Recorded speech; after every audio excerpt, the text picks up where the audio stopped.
दोस्तों, ब्रह्मांड में पृथ्वी एकमात्र ऐसा ग्रह है जहां इंसानों के रहने लायक सही वातावरण, जमीन, गुरुत्वाकर्षण और इकोसिस्टम है। और यहाँ रहने वाले बुद्धिमान इंसानों ने पूरे सोलर सिस्टम को एक्सप्लोर कर लिया है। यहाँ तक कि इंसान चंद्रमा पर भी पहुंच चुके हैं और अब मंगल ग्रह पर जाने की तैयारी कर रहे हैं। लेकिन क्या आपके दिमाग में ये सवाल आता है कि सौरमंडल के अन्य ग्रहों की जमीन कैसी दिखती होगी? अगर हाँ, तो इस वीडियो को पूरा जरूर देखिए, क्योंकि आज हम आपको सभी सोलर सिस्टम के ग्रहों के रियल वीडियो और फोटोज दिखाकर बताएंगे कि आखिर उनकी जमीन कैसी है और वहाँ पर क्या क्या मौजूद है। और साथ ही ये भी जानेंगे कि क्या वहाँ पर भी वायुमंडल मौजूद है या नहीं। तो चलिए तो शुरू करते हैं। साथियों, हमारे सोलर सिस्टम में कुल 8 ग्रह हैं और उन सभी के कई चांद भी मौजूद हैं। सबसे पहले मरकरी यानी बुध ग्रह की बात करते हैं। तो सूर्य के बिल्कुल मौजूद बुध ग्रह बिल्कुल सूखा और वीरान पड़ा है। इसके पास अपना वायुमंडल भी नहीं है। बुध ग्रह की जमीन पूरी तरह से उबड़ खाबड़ है और इसमें काफी बड़े बड़े गड्ढे हैं जो कि कई किलोमीटर तक लंबे चौड़े होने के साथ साथ कई किलोमीटर गहरे भी होते हैं। वैज्ञानिकों के अनुसार करोड़ों साल से इस पर अनगिनत क्षुद्र ग्रह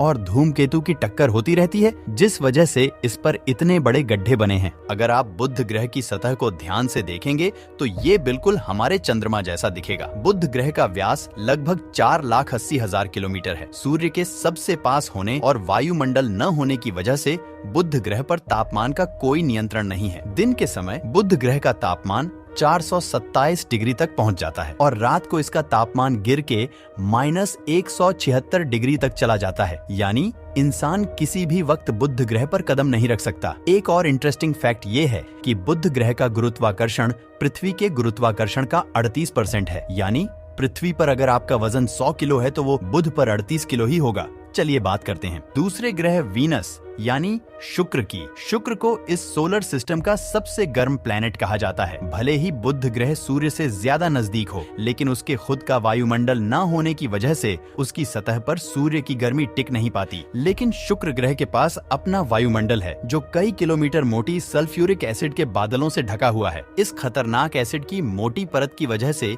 सूर्य की गर्मी शुक्र पर आती है तो वो रिफ्लेक्ट होकर वापस नहीं जा पाती। इसके अलावा शुक्र ग्रह के वातावरण में 96% कार्बन डाइऑक्साइड है जो ग्रीन हाउस इफेक्ट प्रदान करता है। इन कारणों की वजह से शुक्र ग्रह का तापमान दिन और रात दोनों वक्त 460 डिग्री सेल्सियस बना रहता है। इस ग्रह पर मौजूद सल्फ्यूरिक एसिड के बादलों की वजह से इसकी सतह दिखाई नहीं देती, लेकिन ग्रह पर मौजूद बड़ी बड़ी चट्टानों और ज्वालामुखी के ऊपरी हिस्सों को देखा जा सकता है। अमेरिकी स्पेस एजेंसी नासा के मुताबिक शुक्र ग्रह पर 20 किलोमीटर से बड़ी हजारों ज्वालामुखी मौजूद है, जिनमें से कई ज्वालामुखी सक्रिय हैं। इसी वजह से शुक्र ग्रह की सतह का 60% हिस्सा इन ज्वालामुखियों से निकले लावा और बाकी 40% हिस्सा चट्टानों से बना हुआ है। दोस्तों, अगर कोई इंसान किसी तरह से इस ग्रह पर चला गया और उसने अपना पैर इस ग्रह की जमीन पर रख दिया तो इसकी सतह पर मौजूद लावा और गर्म चट्टानों की गर्मी से उसका शरीर कुछ ही पलों में जलकर राख हो जाएगा। शुक्र के बाद पृथ्वी तीसरे नंबर पर आती है, जिसकी सतह तो हम रोज देखते ही हैं। इसीलिए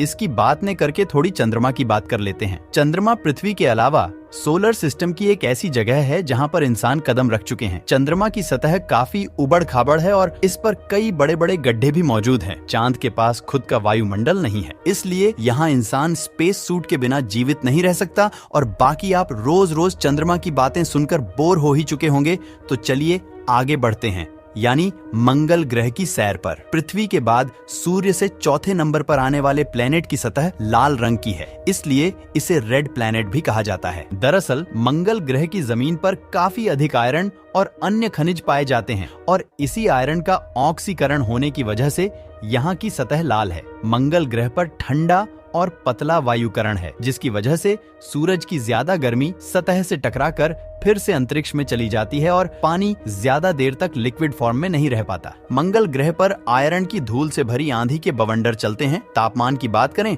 तो सूर्य से दूर होने की वजह से मंगल ग्रह का औसत तापमान -55 डिग्री तक रहता है और इसका अधिकतम तापमान 30 डिग्री और न्यूनतम तापमान 130 डिग्री तक जा सकता है। मंगल ग्रह की सतह पर कई धारियां दिखाई देती हैं, जिन्हें देखकर लगता है कि मानो पहले यहाँ जल का प्रवाह होता हो और उसी से धारियां बनी हो। मंगल ग्रह के सतह को देखकर कई वैज्ञानिकों का मानना है कि पहले यहाँ जीवों की बस्ती जरूर रही होगी, जिसका किसी कारणवश विनाश हो चुका होगा। दोस्तों, अब सोलर सिस्टम के एस्टेरॉयड बेल्ट को पार करते हुए आउटर प्लैनेट्स यानी बाहरी ग्रहों पर चलते हैं। सबसे पहले आता है सोलर सिस्टम का सबसे बड़ा प्लैनेट जुपिटर यानी बृहस्पति ग्रह। दोस्तों, इस ग्रह को गुरु ग्रह या गैस चाइल्ड कहा जाता है, यानी कि यहाँ कोई ठोस सतह नहीं है, बल्कि ये ग्रह पूरी तरह से गैस और तरल पदार्थों से बना है। जुपिटर ग्रह का आकार इतना बड़ा है कि इसके अंदर 1300 पृथ्वी समा सकती है। इसका वायुमंडल 1/4 हीलियम द्रव के साथ मुख्य रूप से हाइड्रोजन से बना हुआ है, जो हजारों किलोमीटर की गहराई तक फैला हुआ है, जो नजदीक से देखने पर